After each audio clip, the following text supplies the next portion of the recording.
ସାମ୍ବିଧାନିକ ପ୍ରତିକାର ଅଧିକାର। ଏହି ଅଧିକାରଟି ଅନ୍ୟାନ୍ୟ ଅଧିକାରର ସୁରକ୍ଷା କବଚ। ଏହାଦ୍ୱାରା ଅଧିକାରଗୁଡ଼ିକ ନ୍ୟାୟାଳୟ ଦ୍ୱାରା ସୁରକ୍ଷିତ ହୋଇପାରେ। ନାଗରିକର ମୌଳିକ ଅଧିକାର ଭଙ୍ଗ ହେଲେ ସେ ଏହି ଧାରା ଅନୁସାରେ ସିଧାସଳଖ ଭାବେ ସର୍ବୋଚ୍ଚ ନ୍ୟାୟାଳୟରେ ଆଶ୍ରୟ ନେଇପାରିବ। ଅନ୍ୟ ପକ୍ଷରେ ସମ୍ବିଧାନର 226 ଧାରା ଅନୁସାରେ ରାଜ୍ୟରେ ଥିବା ଉଚ୍ଚ ନ୍ୟାୟାଳୟରେ ସେ ମଧ୍ୟ ଆଶ୍ରୟ ନେଇପାରିବ। ଏଥିପାଇଁ 5ଗୋଟି ରିଟ୍ ବା ହୁକୁମନାମାର ବ୍ୟବସ୍ଥା ରହିଅଛି, ଯେପରିକି ବନ୍ଦୀ ପ୍ରତ୍ୟକ୍ଷୀକରଣ ହେବିୟସ୍ କର୍ପସ୍, ପରମାଦେଶ ମାଣ୍ଡାମସ୍, ପ୍ରତିଷେଧ ପ୍ରୋହିବିସନ୍, ଅଧିକାର ପୃଚ୍ଛା କ୍ୱୋ ୱାରେଣ୍ଟୋ ଓ ଉତ୍ପ୍ରେକ୍ଷଣ ସେଟ୍ୟୁଟରି। ଏହି 5ଟି ରିଟ୍ ଜାତୀୟ ଜରୁରୀକାଳୀନ ପରିସ୍ଥିତି ସମୟରେ ସଂକୁଚିତ କରାଯାଏ। ବନ୍ଦୀ ପ୍ରତ୍ୟକ୍ଷୀକରଣ ହେବିୟସ୍ କର୍ପସ୍। ଏହି ରିଟ୍ ବା ହୁକୁମନାମା ବଳରେ କୌଣସି ନାଗରିକକୁ ବେଆଇନ ଗିରଫ ବା ଅଟକରୁ ରକ୍ଷା କରାଯାଇପାରିବ। ଏହାକୁ ତର୍ଜମା କରିବା ପାଇଁ ଉଚ୍ଚ ନ୍ୟାୟାଳୟ ଓ ଉଚ୍ଚତମ ନ୍ୟାୟାଳୟ ଉଦ୍ଦିଷ୍ଟ। ତର୍ଜମା ପରେ ନ୍ୟାୟାଳୟ ନିର୍ଦ୍ଦେଶ ଦେଇ ନାଗରିକର ସ୍ୱାଧୀନତାକୁ ସୁରକ୍ଷା କରିଥାଏ। ହେବିୟସ୍ କର୍ପସ୍ ଏକ ଲାଟିନ୍ ଶବ୍ଦ ଯାହାର ଅର୍ଥ ହେଉଛି ଟୁ ହ୍ୟାଭ୍ ଦ ବଡି ବା ସଶରୀର ଉପସ୍ଥିତ କରାଇବା। ପରମାଦେଶ ମାଣ୍ଡାମସ୍। ବିଶେଷତଃ ସରକାରୀ କର୍ମଚାରୀଙ୍କ ଦାୟିତ୍ୱବୋଧ ସମ୍ପର୍କରେ ନ୍ୟାୟାଳୟ ଏହି ନିର୍ଦ୍ଦେଶ ଜାରି କରିଥାଏ।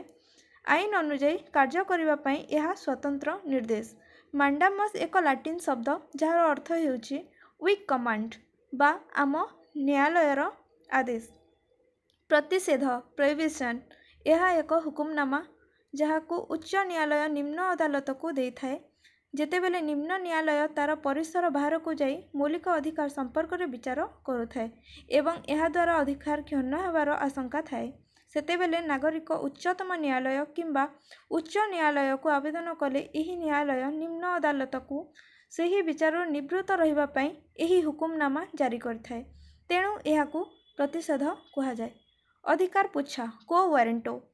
କୌଣସି ବ୍ୟକ୍ତି ବେଆଇନ ଭାବେ ସରକାରୀ ପଦବୀ ଅଧିକାର କରିଥିଲେ ନ୍ୟାୟାଳୟ ଏହି ହୁକୁମନାମା ଜାରି କରି ସେହି ବ୍ୟକ୍ତିଙ୍କୁ ସେହି ପଦବୀରୁ ତ୍ୟାଗ କରିବା ପାଇଁ ବାଧ୍ୟ କରନ୍ତି।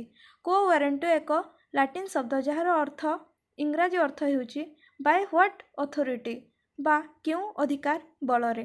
ଉତ୍ପ୍ରେକ୍ଷଣ ସେଟ୍ୟୁଟରି। ଏହି ହୁକୁମନାମା ଅନୁସାରେ ତଲ କୋର୍ଟରୁ ଉଚ୍ଚ ନ୍ୟାୟାଳୟ କିମ୍ବା ଉଚ୍ଚତମ ନ୍ୟାୟାଳୟକୁ ମୋକଦ୍ଦମା ସ୍ଥାନାନ୍ତରିତ ହୁଏ। କୌଣସି ସାମ୍ବିଧାନିକ ମୋକଦ୍ଦମା ତଲ କୋର୍ଟର ବିଚାର ପରେ ଏହା ଘଟିଥାଏ। ଏ କ୍ଷେତ୍ରରେ ଯଦି ତଲ କୋର୍ଟ ନିଜର କ୍ଷମତା ପରିସର ବାହାରରେ ସାମ୍ବିଧାନିକ ମୋକଦ୍ଦମା ବିଚାର କରି ରାୟ ପ୍ରଦାନ କରିଥାଏ ଏବଂ ଯାହାଦ୍ୱାରା ମୌଳିକ ଅଧିକାର କ୍ଷୁଣ୍ଣ ହେଉଥାଏ, ତେବେ ସେ କ୍ଷେତ୍ରରେ ନାଗରିକ ଉଚ୍ଚ ନ୍ୟାୟାଳୟରେ ଆବେଦନ କରିପାରିବେ। ଉଚ୍ଚ ନ୍ୟାୟାଳୟ ଯଦି ତାଙ୍କ ଯୁକ୍ତି ସହ ଏକମତ ହୁଏ, ତାହେଲେ ଉଚ୍ଚତମ ନ୍ୟାୟାଳୟ ଏହି ହୁକୁମନାମା ଅନୁସାରେ ସେହି ରାୟକୁ ନାକଚ କରିବେ।